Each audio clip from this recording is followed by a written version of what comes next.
I am Caroline Rainsford and I'm Head of Scientific Services at CTPA, which is the Cosmetics and Personal Care Trade Association in the UK. And I'm Francesca Rapolla, I'm Scientific Affairs Manager at CTPA. So one of CTPA's main roles is to help our members understand upcoming changes to laws that can impact cosmetic products and ingredients. And we had a look at the most frequently and commonly asked questions by members, and we want to share these with you. And we have seen that recently, at least in this first quarter, members have been asking updates on fragrance allergens, microplastics, nanomaterials, and recent SCCS opinions that have been published.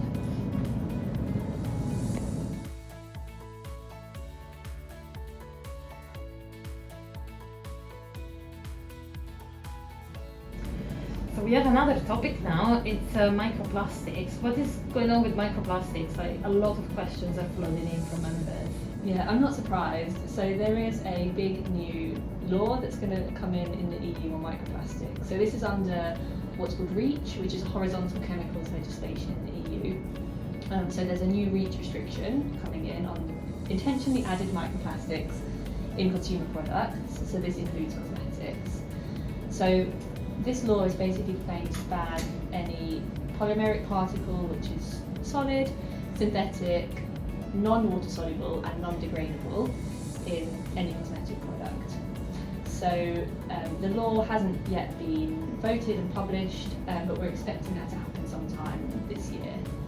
Okay, and this has been, we know this has been delayed for a lot of time, so hopefully this year will be the year, I suppose. And just before maybe we forget, it might be worth clarifying where this law will come into force. Because you said it's an EU REACH restriction. Exactly, yeah, great question. So this is coming into force in the EU, so it won't automatically be adopted in Great Britain, so it will apply in EU and Northern Ireland. But we do know that Great Britain and then other areas of the world will probably be looking to this law to see whether they want to do anything similar in their countries. So from CTPA it's something we'll be monitoring. And you mentioned some criteria of what would be a microplastic, but wasn't it easier maybe to publish just a list of ingredients?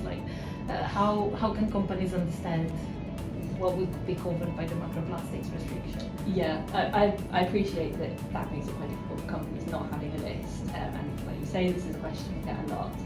But there is a good reason for that, and it's because in order to be considered a microplastic, the ingredient has to fulfill all of those specific criteria.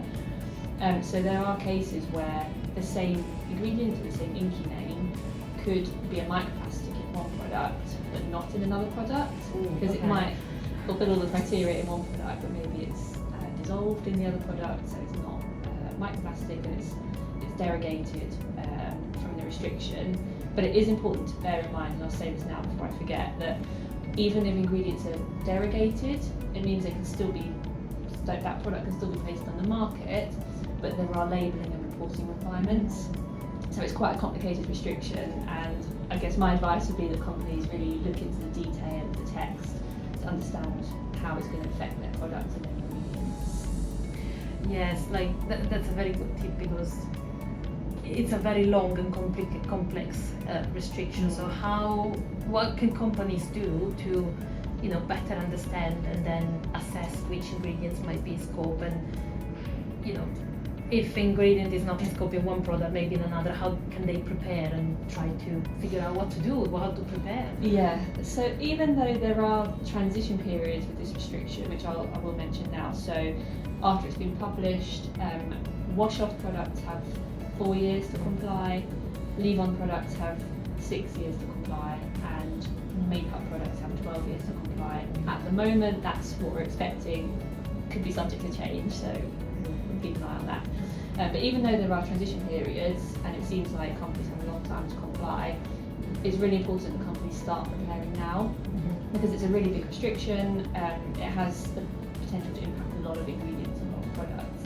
So companies need to be going through their portfolios and seeing how the restriction affects all of their products. So if companies are CTPA members, we have a lot of resources to help companies do this. so have a look at the reference section to see those resources. That's good. And is CTPA going to provide any training, perhaps, or any presentation, something? Is there anything in the pipeline? Yes, so we are regularly running training and webinars. We have been doing throughout the development of the restriction. As you say, it's been going for quite a long time. So on our webinar archive, companies can access the recording of a webinar we did last year, I think it was in December, but we are planning to do more webinars as the restriction goes through the process. And that recording is available to CTPA members, but also to non-members for a charge, I believe.